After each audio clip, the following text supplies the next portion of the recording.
Flight Director Jason Willis reporting we are currently 6 minutes away from hitting the top of the Martian atmosphere. We are expecting that the weather today at the landing site... 20 years ago, a group of scientists and engineers assembled in NASA's Jet Propulsion Laboratory to watch history being made. Spirit, the first rover designed to roam Mars, was dropping down on the red planet after a 300-million-mile journey. Its twin rover Opportunity was scheduled to land a few weeks later. At this time, we are roughly 11 minutes, 48 seconds from landing at the Gusev crater in the southern hemisphere of Mars. For the last 3 years, this team had worked to anticipate and mitigate every single problem that might crop up. But in this moment, they were just spectators. We, in our control room, we had no control at all. This is Steve Squyres, the principal investigator of the Mars Exploration Rover mission. Because Mars is so far away, it takes a long time for a signal to get back to Earth. When the speed of light gets involved, even simple words like now don't really quite have the same meaning, right? So everything that they're seeing in this moment had already happened. So I'm sitting in the control room, looking at the Doppler signal from the spacecraft, starting to feel the Martian atmosphere. The vehicle is now hit the top of the Martian atmosphere. The reality is it's been on the surface of Mars for 4 minutes, either bouncing happily or a smoking hole in the ground. We don't know. Still awaiting signal that we are on the ground. It wasn't just that Steve didn't have control. There was a lot on the line. $1 billion, my career, careers of many, many other people. You know, very high stakes game we were playing. And high risk.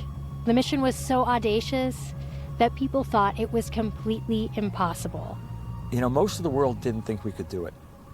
We believed we could. We got signs of bouncing on the surface. You can see Steve dropping to his knees in the control room. We're jumping up and down and cheering like we just won the Super Bowl, you know, we're going crazy. This is a very good sign. This turned out to be a phenomenally, almost unbelievably successful mission. The rovers made it to Mars and outlived their predicted lifespans by many, many years. They made big science discoveries and blazed a path for future Mars exploration, like the Curiosity rover and Perseverance. So given all that success, you might not guess that just getting to the Cape Canaveral launch pad might have been the biggest achievement of all. This mission almost crashed and burned a number of times before it even got off the ground. All these years later, people will look at it and say, oh, you know, 14 years on Mars, it was a miracle that you got it to work for that long. And I always want to say it was a miracle we got to Florida. You know? This is The Leap, a new series about scientists who are risking their careers, their reputations, and even their lives to make a breakthrough.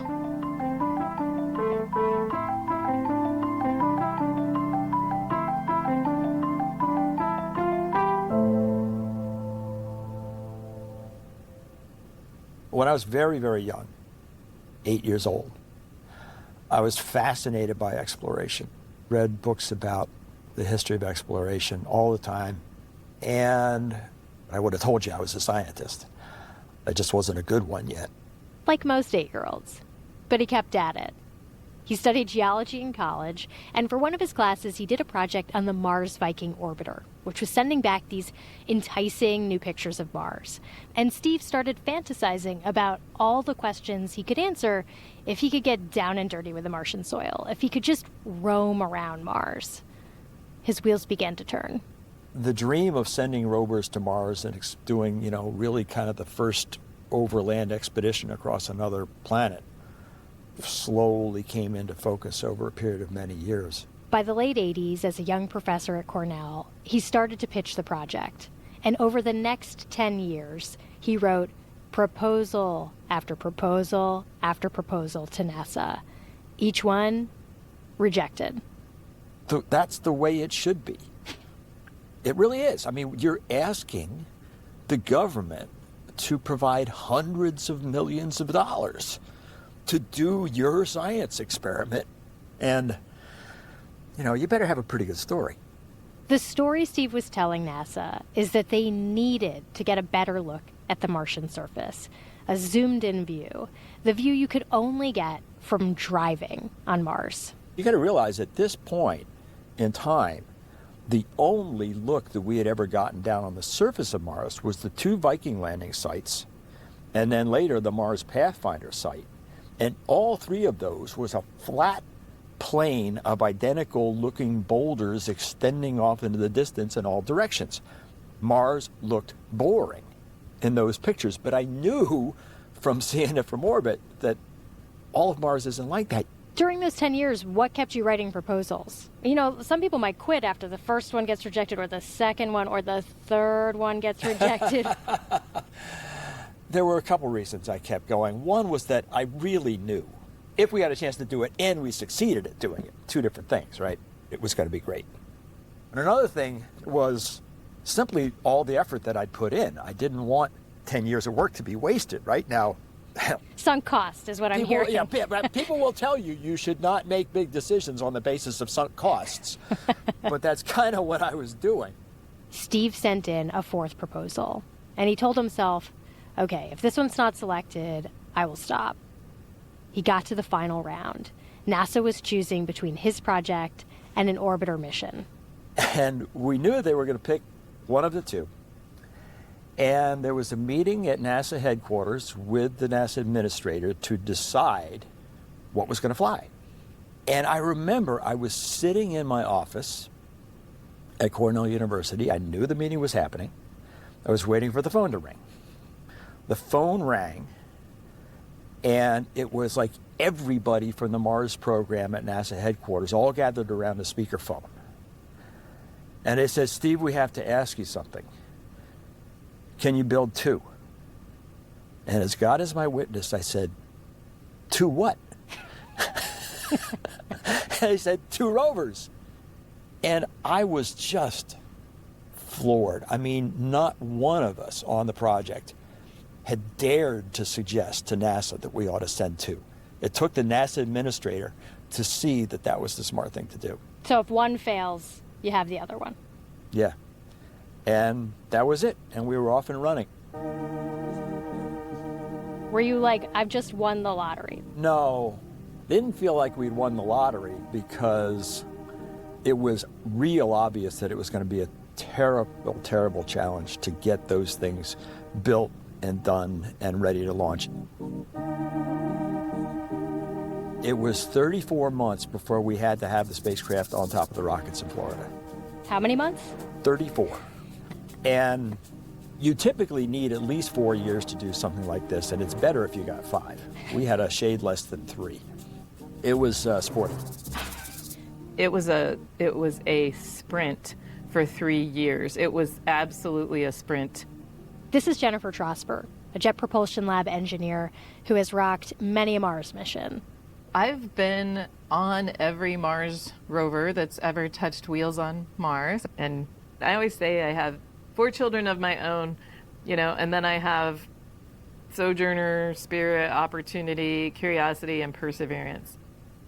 And even though she loves all her children equally, Spirit and Opportunity was a special mission. In 2000, when this got greenlit, there was a lot on the line for NASA. So the Mars program was hanging by a thread, frankly. What had happened was the 2 missions that were launched to Mars in 1998 both failed. One crashed on the surface, the other one famously burned up in the Martian atmosphere because of a mix-up over English and metric units. Oh, that's embarrassing. Yeah, that's a very bad way to lose a spacecraft. Don't let it happen to you. And this mission was the savior mission. We just had to succeed. And Jennifer had a big role to play.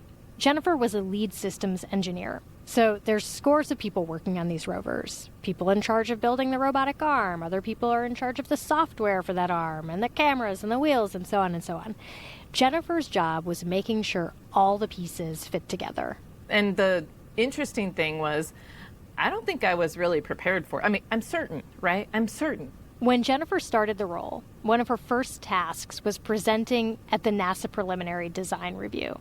Passing is required to go forward with the mission. Jennifer's job as lead systems engineer was to summarize and present on all the risks to the mission and how they were planning on mitigating them. But Jennifer had just started, and she did not have that risk list in hand. I'd been on the job like 3 weeks or something, right? And we walk into this preliminary design review. I'm sitting in the back of the room writing the risk list, listening to people give their presentations. It did not go well. We failed. We absolutely failed that review. They had to get the next one right. So we hunkered down for 4 months and managed to get past the preliminary design review. And then it was just so much to do. They were facing a to-do list 300 million miles long, a list that required deep collaboration between two camps that don't always see the world the same way. The scientists, like Steve, and the engineers, like Jennifer. A lot of people don't adequately appreciate how different those disciplines are. Scientists are seekers of truth. We want to know how the universe works. And there are no limits on what we want to know. And so we would like there to be no limits on what we can know. All right? Engineers are practical. They're inventors, they're tinkerers, they're builders. They have to build machines, and machines have to work. And so there's this built-in creative tension between science and engineering on a project like this, where the scientists want everything, the engineers need it to work, and that tension, when the culture is right, can lead to creative partnerships and getting stuff done that nobody believed could be done. And I've also seen projects where it kind of this acid that eats away at the whole thing. Team corroding acid? That was the thing Steve could not afford on this project. So he, along with Jennifer's boss, Pete Teisinger, who passed away in 2024, worked very hard to bridge this cultural gap. And I hammered into my team's heads the notion that we had to learn some engineering. We had to understand this vehicle, what it could do, what it couldn't do. We had to ask for what was reasonable and not ask for what was unreasonable. This isn't always how it works on a project like this. It is often hard to understand the other side. Engineering challenges come up that cause slowdowns. So you can imagine that on some projects, scientists might get frustrated and they might start asking annoying questions like, why are we taking so long to figure it out? If you failed to accomplish the objective for the day, well, what's wrong with you guys? Why did you make that error? Steve didn't do that, Jennifer says. He took ownership of all that, right? If it took longer, he felt like he was part of why it took longer. And Steve tried to make sure his scientists went about things the same way. To build understanding, he had his scientists get familiar with the rovers while they were being built and tested. Put on the white coat, go into the clean room, start taking some data, get used to the, hands-on, get used to that instrument, because it's the same piece of hardware you're going to be using on Mars in a year, right?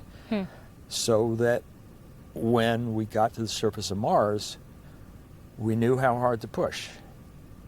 And we knew when it was time to back off. You got to get the science, but you got to keep the thing alive, too. While Steve was trying to mitigate these future problems on Mars, the team was also facing a Kuiper Belt's worth of problems here on Earth. There were so many times when I thought, this is it, it's over. I think maybe one of the very lowest moments was when we did the first tests of the parachute design that we thought was going to land on Mars. This is a test where they take a stand-in for the lander. In this case, they used a 3,000-pound weight shaped like a dart, and they drop it from thousands of feet in the air to test out the landing parachutes. It was done at a National Guard range outside of Boise, Idaho, which is a place where you can drop big, heavy things from the sky and they won't kill anybody. And yeah, we had this big Chinook helicopter and took this big test article up, dropped it, it fell, the parachute deployed, it made this beautiful orange and white bowl, and then it just exploded. It just ripped to pieces, and parachute after parachute failed. And we were really in trouble. The vehicle had gotten so heavy that the parachutes couldn't land it. And if the parachutes don't work, you're done. What were you thinking? Oh, What else can you say?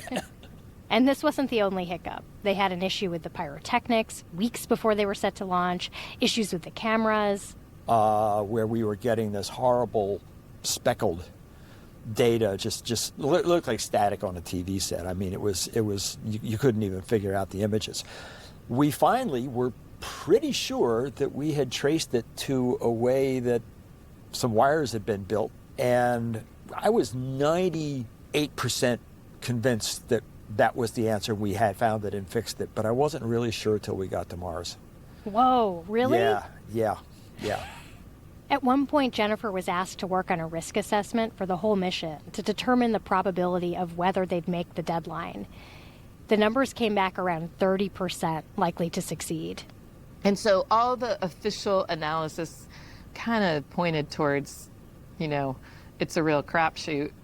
In some ways, this is the nature of a big, ambitious project that's trying to achieve something unprecedented.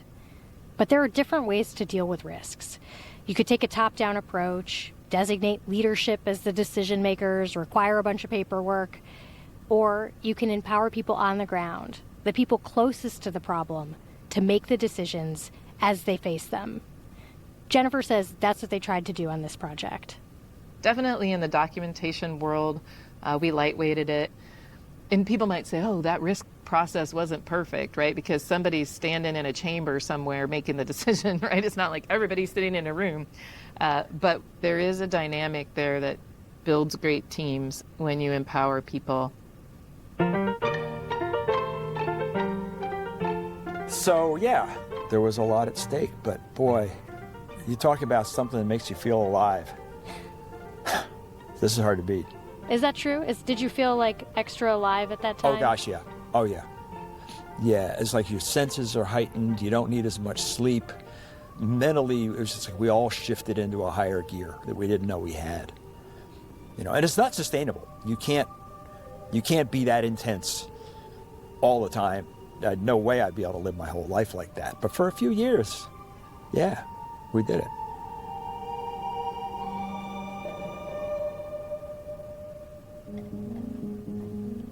Four, 3, 2, 1, engine start, and liftoff of the Delta II rocket carrying the Spirit from Earth to planet Mars.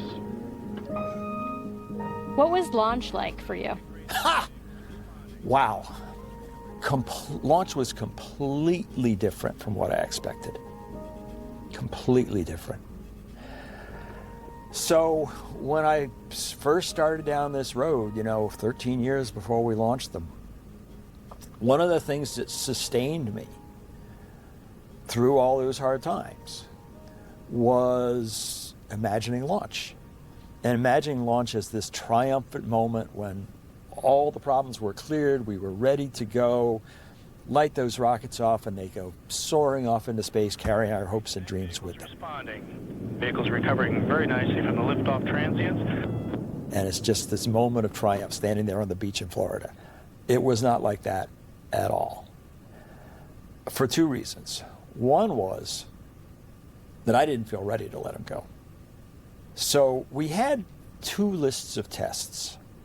We had one short-ish list that we called the incompressible test list. These were the tests that we had to do and had to pass, or NASA wouldn't let us fly.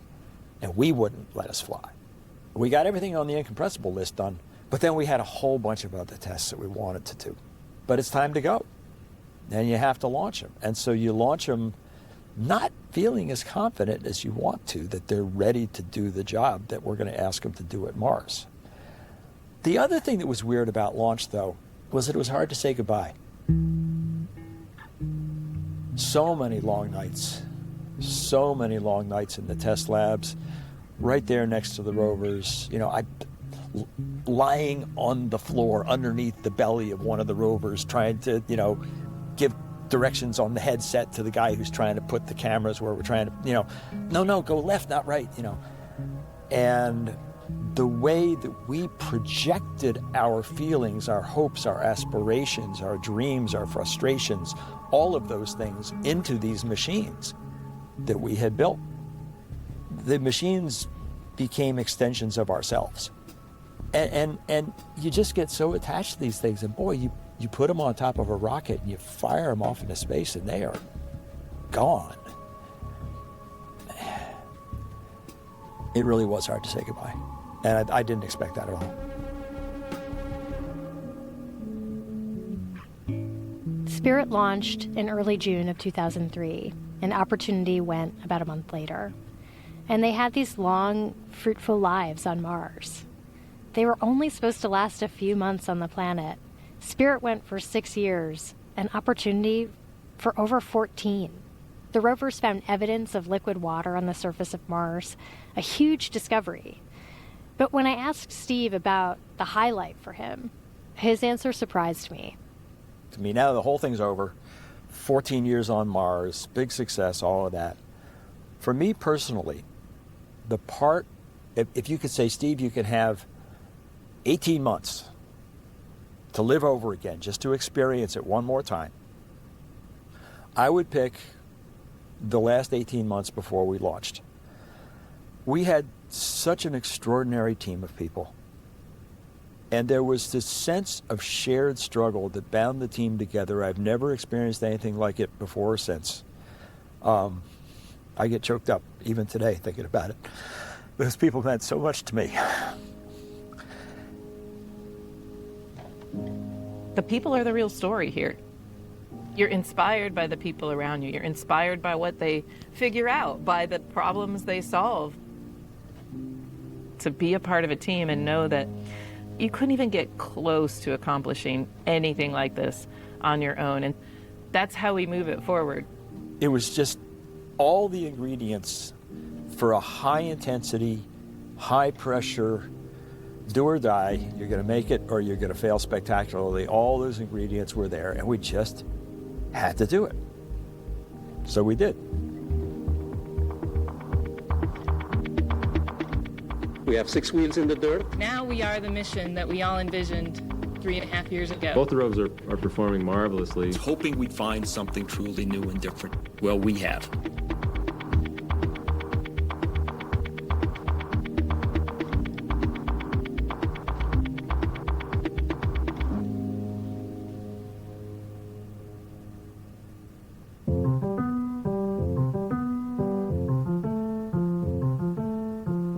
The Leap is a production of the Hypothesis Fund. The show is hosted by me, Flora Lichtman, and produced by Annette Heist. Editing by Christopher Intagliata, Pajao Vangay, and David Sanford.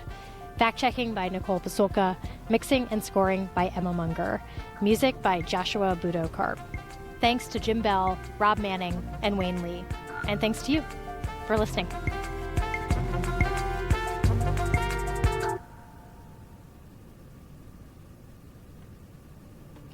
We will be back tomorrow with our regularly scheduled programming. We have a conversation about AI companion chatbots. Are they friends or foes? I think the upsurge of companion chatbots is a mirror for what we really want, which is connections with other people. You don't want to miss it. I'm Flora Lichtman. Thanks for listening.